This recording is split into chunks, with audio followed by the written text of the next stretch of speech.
Hi friends, நான் இன்னைக்கு கொஞ்சம் மண்பாண்டங்கள் வாங்கலான்னு போயிருந்தேன். இது பார்த்திங்கன்னா வரிசையாக ஒரு 10-15 வீட்டில் மண்பாண்டங்கள் செஞ்சு விற்பனை செஞ்சிட்ருக்காங்க. விலை ரொம்ப குறைவாகவும் இருக்கும். இங்கே பார்த்திங்கன்னா எல்லா வகையான மண்பாண்டங்களும் சின்ன சைஸ்லேருந்து பெரிய சைஸ் வரைக்கும் உங்களுக்கு கிடைக்கும். இந்த கடைங்கள்லாம் எங்கே இருக்குதுன்னு பார்த்திங்கன்னா முத்துப்பேட்டைக்கு அடுத்து தான் இருக்குது. ஆலங்காடு கிராமத்தில் தான் இருக்குது. முத்துப்பேட்டை டு திருத்துறைப்பூண்டி ரோடு ஹைவேலேயே இந்த கடைகள்லாம் இருக்கிறதுனால நீங்கள் போகிற வழியில் ஈஸியாக வாங்கிக்கலாம். இதெல்லாம் தான் நான் இன்றைக்கி வாங்கிட்டு வந்திருக்கேன். நாங்கள் மோஸ்ட்லி விறகடுப்பில் தான் சமைப்போம். அப்போ மண்பாண்டங்களில் சமைக்கும்போது ரொம்ப டேஸ்ட் ரொம்ப நல்லாயிருக்கும். எப்போவுமே நம்ம மண்பாண்டங்கள் வாங்கும்போது இது போல் தட்டி பார்த்து வாங்கணும். நம்ம தட்டும்போது இந்த மாதிரி சத்தம் வருது பார்த்திங்களா, இந்த மாதிரி தான் பார்த்து வாங்கணும். அப்புறம் சட்டியில் எந்த கீரலும் இல்லாமல் வெடிப்பும் இல்லாமல் பார்த்து வாங்கிக்கோங்க. நான் இந்த மூடியும் இந்த பெரிய சட்டியும் பார்த்திங்கன்னா 150 ரூபாய்க்கு வாங்கியிருக்கேன். இந்த சட்டி நல்லா அகலமாக இருக்கிறதுனால மீன் குழம்புலாம் வச்சோன்னா மீன் உடையாமல் இருக்கும். இந்த 2 சட்டியும் பார்த்திங்கன்னா நான் 120 ரூபாய்க்கு வாங்கியிருக்கேன். இந்த சின்ன சட்டி நான் ரசம் வச்சுக்கலான்னு சொல்லிட்டு வாங்கினேன். அப்புறம் இந்த சட்டி நான் சைவம் சமைக்கிறதுக்காக வாங்கியிருக்கேன். நாங்கள் எப்போவுமே சைவம் தனியாகவும் அசைவம் தனியாகவும் தான் சமைப்போம். நான் பார்த்திங்கன்னா மூடி 2 மூடி தான் வாங்கினேன். ஒன்று பெரிய மூடி, ஒன்று சின்ன மூடி. இந்த சின்ன மூடி சின்ன பானை, இந்த சின்ன சட்டி எல்லாத்துக்குமே சரி கரெக்டாக இருக்குது.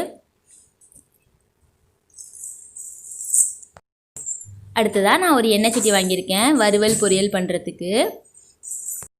இதோட ரேட் 100 ரூபா.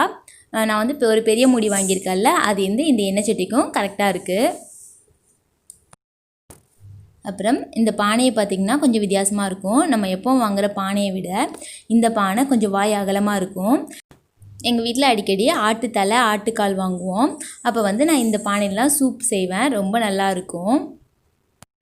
நான் இந்த பானைக்கு தான் இந்த சின்ன மூடி வாங்கினேன். இது ரெண்டும் சேர்த்து 150 ரூபா. இதே போல் நான் ஒரு சின்ன பானையும் வாங்கியிருக்கேன். எங்கள் வீட்டில் அடிக்கடி கூழ்லாம் காய்ச்சுவோம். அப்போ இந்த பானையில் காய்ச்சும் போது டேஸ்ட் ரொம்ப நல்லாயிருக்கும். அதே போல் சொரக்காய் கஞ்சி, வெந்தய கஞ்சிலாம் இந்த வெயில் டைமில் நாங்கள் செய்வோம். இதோட ரேட் பார்த்திங்கன்னா 100 ரூபா. நம்ம வெந்தய கஞ்சி நைட்டே செஞ்சு வச்சுட்டு நம்ம அதை காலையில் சாப்பிடும்போது, அதுவும் இந்த மண் பாத்திரத்தில் வச்சு சாப்பிடும்போது டேஸ்ட் ரொம்ப நல்லாயிருக்கும். உடம்புக்கும் ரொம்ப குளிர்ச்சி தரக்கூடியதாக இருக்கும். அப்புறம் நான் இது எல்லாமே 130 ரூபாய்க்கு வாங்கினேன். இந்த கப் எங்கள் பாப்பா வேணும்னு கேட்டுச்சு. பாப்பாக்காக தான் நான் இந்த கப் வாங்கினேன். பார்க்கறதுக்கே ரொம்ப அழகாக இருந்தது. எங்கள் வீட்டில் ஏற்கனவே டேப் வச்ச மண்ஜாடி இருக்குது. அதெல்லாம் தண்ணி ஊற்றி வச்சுருப்போம். இந்த டம்ளரில் தண்ணி பிடிச்சி குடிச்சிக்கலான்னு சொல்லிட்டு தான் நான் வாங்கியிருக்கேன். அப்புறம் இந்த கழையம் பார்த்திங்கன்னா தயிர் உர ஊற்றிக்கலாம், இல்லை தண்ணி வச்சுக்கலான்னு சொல்லிட்டு தான் நான் வாங்கினேன். முடியோடு சேர்த்து ரொம்ப அழகாக இருக்குல்ல. லாஸ்ட்டாக அந்த சொப்பு ஜாமா பார்த்திங்கன்னா எங்கள் பாப்பாக்காக ஃப்ரீயாக தான் கொடுத்தாங்க. இது எல்லாமே 10 ரூபா தான் இருக்கும். அந்த மூடி 5 ரூபா இருக்கும். இது அடுப்பு. இது போல் இந்த பானையை வச்சுட்டு நம்ம சமைச்சிக்கலாம். மூடி வச்சு நம்ம சின்ன வயசில் விளாண்டுற போல் அது போல் இந்த தண்ணி பானையில் நம்ம தண்ணி வச்சுக்கலாம். இது ஒரு பானை, இதுவும் நல்லாயிருக்கு.